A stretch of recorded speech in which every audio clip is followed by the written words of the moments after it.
किसी ने ओशो से पूछा, श्री कृष्ण के गर्भाधान व जन्म की विशेषताओं व रहस्यों पर सविस्तार प्रकाश डालने की कृपा करें।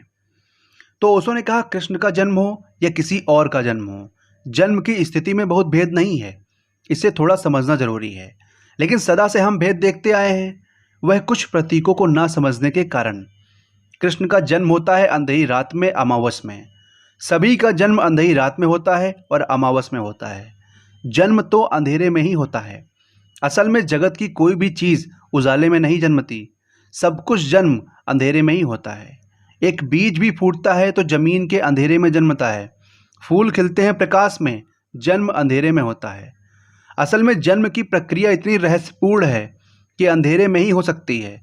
आपके भीतर भी जिन चीज़ों का जन्म होता है वे सब गहरे अंधकार में, गहन अंधकार में होती है। एक कविता जन्मती है तो मन के बहुत अचेतन अंधकार में जन्मती है, बहुत अनकॉन्शियस डार्कनेस में पैदा होती है। एक चित्र का जन्म होता है तो मन की बहुत अतल गहराइयों में, जहाँ कोई रोशनी नहीं पहुँचती जगत की, वहाँ होता है। समाधि का जन्म होता है, ध्यान का जन्म होता है, तो सब गहन अंधकार में। गहन अंधकार से अर्थ है जहाँ बुद्धि का प्रकाश जरा भी नहीं पहुँचता, जहाँ सोच समझ में कुछ भी नहीं आता, हाथ को हाथ नहीं सूझता है। कृष्ण का जन्म जिस रात में हुआ, कहानी कहती है कि हाथ को हाथ नहीं सूझता था, इतना गहन अंधकार था। लेकिन कब कोई चीज जन्मती है जो अंधकार में ना जन्मती हो? इसमें विशेषता खोजने की जरूरत नहीं है, यह जन्म की सामान्य प्रक्रिया है। दूसरी बात कृष्ण के जन्म के साथ जुड़ी है। बंधन में जन्म होता है, कारागृह में। किसका जन्म है जो बंधन और कारागृह में नहीं होता है? हम सभी कारागृह में जन्मते हैं। हो सकता है कि मरते वक्त तक हम कारागृह से मुक्त हो जाएं, जरूरी नहीं है। हो सकता है हम मरे भी कारागृह में। जन्म एक बंधन में लाता है, सीमा में लाता है। शरीर में आना ही बड़े बंधन में आ जाना है, बड़े कारागृह में आ जाना है। जब भी कोई आत्मा जन्म लेती है तो कारागृह में ही जन्म लेती है। लेकिन इस प्रतीक को ठीक से नहीं समझा गया। इस बहुत काव्यात्मक बात को ऐतिहासिक घटना समझकर बड़ी भूल हो गई है। सभी जन्म कारागृह में होते हैं, सभी मृत्युएं कारागृह में नहीं होती हैं। कुछ मृत्युएं मुक्ति में होती हैं, कुछ अधिक कारागृह में ही होती हैं। जन्म तो बंधन में होगा, मरते क्षण तक अगर हम बंधन से छूट जाएं, टूट जाएं सारे कारागृह, तो जीवन की यात्रा सफल हो गई। कृष्ण के जन्म के साथ एक और तीसरी बात जुड़ी है, और वह है कि जन्म के साथ ही उनके मरने का डर है। उन्हें मारे जाने की धमकी है। किसको नहीं है? जन्म के साथ ही मरने की घटना संभावी हो जाती है। जन्म के बाद एक पल बाद भी मृत्यु घटित हो सकती है। जन्म के बाद प्रतिपल मृत्यु संभावी है। किसी भी क्षण मौत घट सकती है। मौत के लिए एक ही शर्त जरूरी है, वह जन्म है, और कोई शर्त जरूरी नहीं है। जन्म के बाद एक पल जिया हुआ बालक भी मरने के लिए उतना ही योग्य हो जाता है जितना 70 साल जिया हुआ आदमी होता है। मरने के लिए और कोई योग्यता नहीं चाहिए, जन्म भर चाहिए। कृष्ण के जन्म के साथ ही मौत की धमकी है, मरने का भय है। सबके जन्म के साथ वही है। जन्म के बाद हम मरने के अतिरिक्त और करते ही क्या हैं? जन्म के बाद हम रोज रोज मरते ही तो हैं। जिसे हम जीवन कहते हैं वह मरने की लंबी यात्रा ही तो है। जन्म से शुरू होती है, मौत पर पूरी हो जाती है। लेकिन कृष्ण के जन्म के साथ एक चौथी बात भी जुड़ी है कि मरने की बहुत तरह की घटनाएं आती हैं, लेकिन वे सबसे बचकर निकल जाते हैं। जो भी उन्हें मारने आता है वही मर जाता है। कहें कि मौत ही उनके लिए मर जाती है। मौत सब उपाय करती है और बेकार हो जाती है। इसका भी बड़ा मतलब है। हमारे साथ ऐसा नहीं होता। मौत पहले ही हमले में हमें ले जाएगी। हम पहले हमले से ही ना बच पाएंगे, क्योंकि सच तो यह है कि हम करीब करीब मरे हुए लोग हैं। जरा सा धक्का और मर जाएंगे। जिंदगी का हमें कोई पता भी तो नहीं है। उस जीवन का हमें कोई पता नहीं जिसके दरवाजे पर मौत सदा हार जाती है। कृष्ण ऐसी जिंदगी है जिस दरवाजे पर मौत बहुत रूपों में आती है और हार कर लौट जाती है। बहुत रूपों में। वे सब रूपों की कथाएं हमें पता है कि कितने रूपों में मौत घेरती है और हार जाती है। लेकिन कभी हमें ख्याल नहीं आया कि इन कथाओं को हम गहरे में समझने की कोशिश करें। सत्य सिर्फ उन कथाओं में एक है, और वह यह है कि कृष्ण जीवन की तरफ रोज जीतते चले जाते हैं और मौत रोज हारती चली जाती है। मौत की धमकी एक दिन समाप्त हो जाती है। जिन जिन ने चाहा है, जिस जिस ढंग से चाहा है कि कृष्ण मर जाएं, वे ढंग असफल हो जाते हैं और कृष्ण जिए ही चले जाते हैं। इसका मतलब है मौत पर जीवन की जीत। लेकिन ये बातें इतनी सीधी जैसा मैं कह रहा हूँ कही नहीं गई हैं। इतने सीधे कहने का पुराने आदमी के पास कोई उपाय नहीं था। इसे भी थोड़ा समझ लेना जरूरी है। जितना पुरानी दुनिया में हम वापस लौटेंगे उतना ही चिंतन का जो ढंग है वह पिक्चोरियल होता है, चित्रात्मक होता है, शब्दात्मक नहीं होता है। अभी भी रात आप सपना देखते हैं, कभी आपने ख्याल किया कि सपनों में शब्दों का उपयोग करते हैं कि चित्रों का? सपने में शब्दों का उपयोग नहीं होता, चित्रों का उपयोग होता है, क्योंकि सपने हमारे आदिम भाषा हैं, प्रिमिटिव लैंग्वेज है। सपने के मामले में हम में और आज से 10,000 साल पहले के आदमी में कोई फर्क नहीं पड़ा है। सपने अभी भी पुराने हैं, प्रिमिटिव हैं। अभी भी सपना आधुनिक नहीं हो पाया। अभी भी कोई आदमी आधुनिक सपना नहीं देखता है। अभी भी सपने तो वही हैं जो 10,000 साल, 10 लाख साल पुराने थे। गुहा मानव ने एक गुफा में सोकर रात में जो सपने देखे होंगे वही एयर कंडीशन मकान में भी देखे जाते हैं। उससे कोई फर्क नहीं पड़ा है। सपने की खूबी है कि उसकी सारी अभिव्यक्ति चित्रों में है। अगर एक आदमी बहुत महत्वाकांक्षी है तो सपने में महत्वाकांक्षा को वह क्या करेगा? चित्र बनाएगा। हो सकता है उसके पंख लग जाएं और वह आकाश में उड़ जाए। सभी महत्वाकांक्षी लोग उड़ने का सपना देखेंगे। एम्बिशियस माइंड उड़ने का सपना देखेगा। उड़ने का मतलब है सबके ऊपर हो जाना। उड़ने का मतलब है कि कोई सीमा ना रही ऊपर उठने की। जितना चाहो उठ सकते हो। पहाड़ नीचे छूट जाते हैं, आदमी नीचे छूट जाते हैं, चांद तारे नीचे छूट जाते हैं और आदमी ऊपर उठता चला जाता है। महत्वाकांक्षा शब्द का उपयोग सपने में नहीं होगा, उड़ने के चित्र का उपयोग होगा। इसीलिए तो हम अपने सपने समझने में असमर्थ हो गए हैं, क्योंकि दिन में हम जो भाषा बोलते हैं वह शब्दों की है। रात जो सपना देखते हैं वह चित्रों का है। दिन में जो भाषा बोलते हैं वह 20वीं सदी की है। रात जो सपना देखते हैं वह आदिम है। इन दोनों के बीच लाखों साल का फासला है। इसीलिए सपना क्या कहता है ये हम नहीं समझ पाते। जितना पुरानी दुनिया में हम लौटेंगे, और कृष्ण बहुत पुराने हैं, इस अर्थों में पुराने हैं कि आदमी जब चिंतन शुरू कर रहा है, आदमी जब सोच रहा है जगत और जीवन के बाबत, अभी जब शब्द नहीं बने हैं और जब प्रतीकों में और चित्रों में सारा का सारा कहा जाता है और समझा जाता है, तब कृष्ण के जीवन की घटनाएं लिखी गई हैं।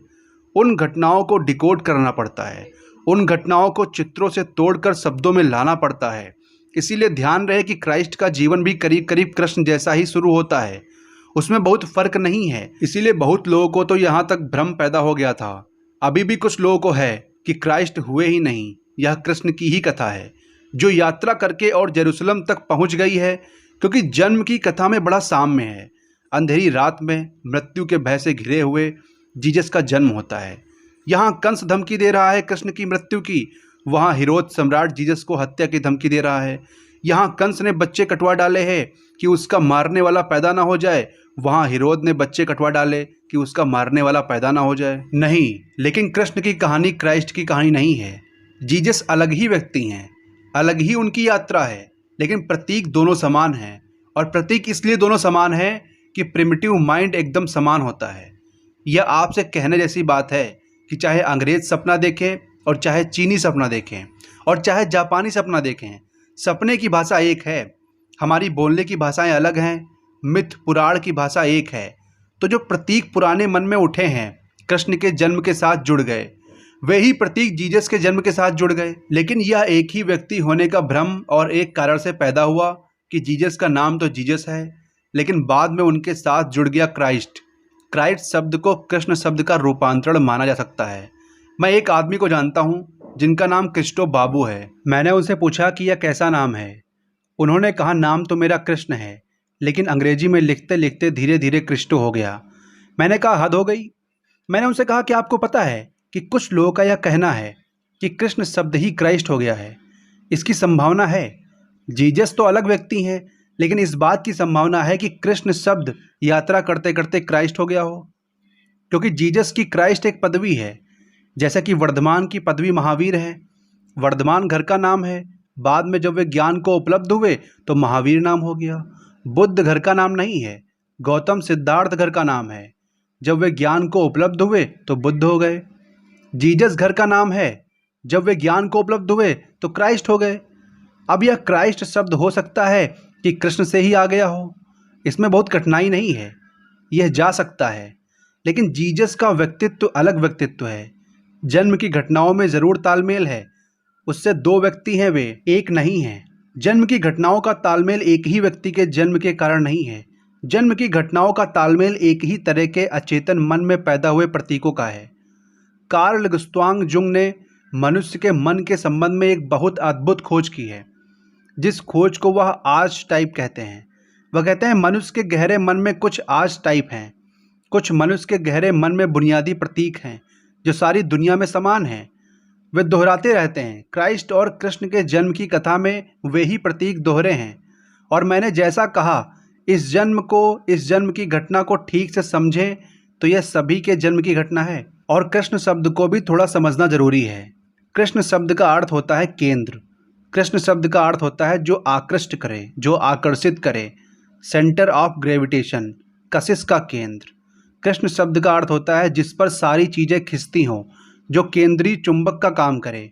प्रत्येक व्यक्ति का जन्म एक अर्थ में कृष्ण का जन्म है, क्योंकि हमारे भीतर जो आत्मा है वह कशिश का केंद्र है, वह सेंटर ऑफ ग्रेविटेशन है, जिस पर सब चीज़ें खिंचती हैं और आकृष्ट होती हैं। शरीर खिंचकर उसके आसपास निर्मित होता है, परिवार खिंचकर उसके आसपास निर्मित होता है, समाज खिंचकर उसके आसपास निर्मित होता है, जगत खिंचकर उसके आसपास निर्मित होता है। वह जो हमारे भीतर कृष्ण का केंद्र है, आकर्षण का जो गहरा बिंदु है, उसके आसपास सब घटित होता है। तो जब भी कोई व्यक्ति जन्मता है तो एक अर्थ में कृष्ण ही जन्मता है। वह जो बिंदु है आत्मा का, आकर्षण का, वह जन्मता है और उसके बाद सब चीज़ें उसके आसपास निर्मित होनी शुरू होती हैं। उस कृष्ण बिंदु के आसपास क्रिस्टलाइजेशन शुरू होता है और व्यक्तित्व निर्मित होते हैं। इसीलिए कृष्ण का जन्म एक व्यक्ति विशेष का जन्म मात्र नहीं है, बल्कि व्यक्ति मात्र का जन्म है। अंधेरे का, कारागृह का, मृत्यु के भय का अर्थ है। लेकिन हमने कृष्ण के साथ उसे क्यों जोड़ा होगा? मैं यह नहीं कह रहा हूँ कि जो कृष्ण की ज़िंदगी में घटना घटी होगी कारागृह में, वह नहीं घटी है। मैं यह भी नहीं कह रहा हूँ कि वे जो बंधन में पैदा हुए होंगे वह नहीं हुए हैं। मैं इतना ही कह रहा हूँ कि वे बंधन में पैदा हुए हों या ना हुए हों, वे कारागृह में जन्मे हों या ना जन्मे हों, लेकिन कृष्ण जैसा व्यक्ति जब हमें उपलब्ध हो गया तो हमने कृष्ण के व्यक्तित्व के साथ वह सब समाहित कर दिया जो कि प्रत्येक आत्मा के जन्म के साथ समाहित है। ध्यान रहे, महापुरुषों की कथाएं जन्म की हमसे उल्टी चलती हैं। साधारण आदमी के जीवन की कथा जन्म से शुरू होती है और मृत्यु पर पूरी होती है। उसकी कथा में एक सीक्वेंस होता है, जन्म से लेकर मृत्यु तक। महापुरुषों की कथाएं फिर से रिट्रोस्पेक्टिवली लिखी जाती हैं।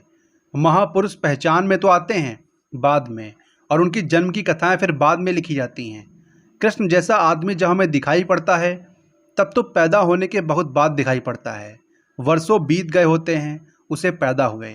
जब वह हमें दिखाई पड़ता है तब वह कोई 40-50 साल की यात्रा कर चुका होता है। फिर इस महिमावान, इस अद्भुत व्यक्ति के आसपास कथा निर्मित होती है। फिर हम चुनाव करते हैं इसकी ज़िंदगी का, फिर हम री इंटरप्रीट करते हैं, फिर से व्याख्याएं शुरू होती हैं, फिर से हम इसके पिछले जीवन में से घटनाएं चुनते हैं, घटनाओं को अर्थ देते हैं। इसलिए मैं आपसे कहूं कि महापुरुषों की ज़िंदगी कभी भी ऐतिहासिक नहीं हो पाती है, सदा काव्यात्मक हो जाती है, पीछे लौट कर निर्मित होती है। पीछे लौट कर जब हम देखते हैं तो हर चीज़ प्रतीक हो जाती है और दूसरे अर्थ ले लेती है, जो अर्थ घटते हुए क्षण में कभी भी ना रहे होंगे। और फिर कृष्ण जैसे व्यक्तियों की ज़िंदगी एक बार नहीं लिखी जाती, हर सदी बार बार लिखती है। हजारों लोग लिखते हैं, जब हजारों लोग लिखते हैं तो हजार व्याख्याएं होती चली जाती हैं। फिर धीरे धीरे कृष्ण की ज़िंदगी किसी व्यक्ति की ज़िंदगी नहीं रह जाती। कृष्ण एक संस्था हो जाते हैं, एक इंस्टीट्यूशन हो जाते हैं। फिर वे समस्त जन्मों का सारभूत हो जाते हैं। फिर मनुष्य मात्र के जन्म की कथा उनके जन्म की कथा हो जाती है। इसीलिए व्यक्तिवाची अर्थों में मैं कोई मूल्य नहीं मानता हूँ। कृष्ण जैसे व्यक्ति रह ही नहीं जाते।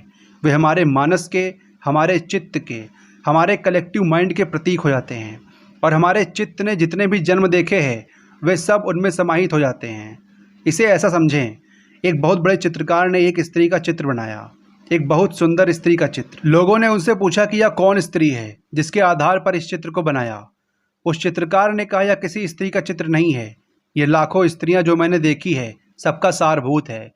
इसमें आँख किसी की है, इसमें नाक किसी की है, इसमें होठ किसी के हैं, इसमें रंग किसी का है, इसमें बाल किसी के हैं। ऐसी स्त्री कहीं खोजने से नहीं मिलेगी। ऐसी स्त्री सिर्फ चित्रकार देख पाता है। और इसीलिए चित्रकार की स्त्री पर बहुत भरोसा मत करना, उसको खोजने मत निकल जाना, क्योंकि जो मिलेगी वह नहीं, साधारण स्त्री मिलेगी। इसलिए दुनिया बहुत कठिनाई में पड़ जाती है, क्योंकि हम जिन स्त्रियों को खोजने जाते हैं वे कहीं है नहीं। वे चित्रकारों की स्त्रियां हैं, कवियों की स्त्रियां हैं, वे हजारों स्त्रियों का सारभूत हैं, वे इत्र हैं हजारों स्त्रियों का। वे कहीं मिलने वाली नहीं हैं। वे हजारों स्त्रियां मिलजुल कर एक हो गई हैं। वह हजारों स्त्रियों के बीच में से खोजी गई धुन है। तो जब कृष्ण जैसा व्यक्ति पैदा होता है तो लाखों जन्मों में जो पाया गया है उन सबका सारभूत उसमें समा जाता है। इसीलिए उसे व्यक्तिवाची मत मानना, वह व्यक्तिवाची है भी नहीं। इसलिए अगर उसे कोई इतिहास में खोज करने जाएगा तो शायद कहीं भी ना पाए। कृष्ण मनुष्य मात्र के जन्म के प्रतीक बन जाते हैं, एक विशेष मनुष्यता के, जो इस देश में पैदा हुई। इस देश की मनुष्यता ने जो अनुभव किया वह उनमें समा जाता है, जीसस में समा जाता है। किसी और देश का अनुभव वह सब समाहित हो जाता है। हम अपने जन्म के साथ जन्मते हैं और अपनी मृत्यु के साथ मर जाते हैं। कृष्ण के प्रतीक में तो जुड़ता ही चला जाता है, अनंत काल तक जुड़ता चला जाता है। उस जोड़ में कभी कोई बाधा नहीं आती। हर युग उसमें जोड़ेगा, हर युग उसमें समृद्धि करेगा, क्योंकि और अनुभव इकट्ठे हो गए होंगे और वह उस कलेक्टिव आज टाइप में जुड़ते चले जाएंगे। लेकिन मेरे लिए जो मतलब दिखाई पड़ता है वह मैंने आपसे कहा। ये घटनाएं घट भी सकती हैं, ये घटनाएं ना भी घटी हों। मेरे लिए घटनाओं का कोई मूल्य नहीं है। मेरे लिए मूल्य कृष्ण को समझने का है कि इस आदमी में ये घटनाएं कैसे हमने देखी, और अगर इनको हम ठीक से देख सकें तो ये घटनाएं हमें अपने जन्म में भी दिखाई पड़ सकती हैं। और जिस व्यक्ति को अपने जन्म में कृष्ण के जन्म का तालमेल मिल जाए, हो सकता है वह अपनी मृत्यु तक पहुंचते पहुंचते अपनी मृत्यु में भी कृष्ण की मृत्यु के तालमेल को उपलब्ध हो सके। तो ये रहा आज का वीडियो।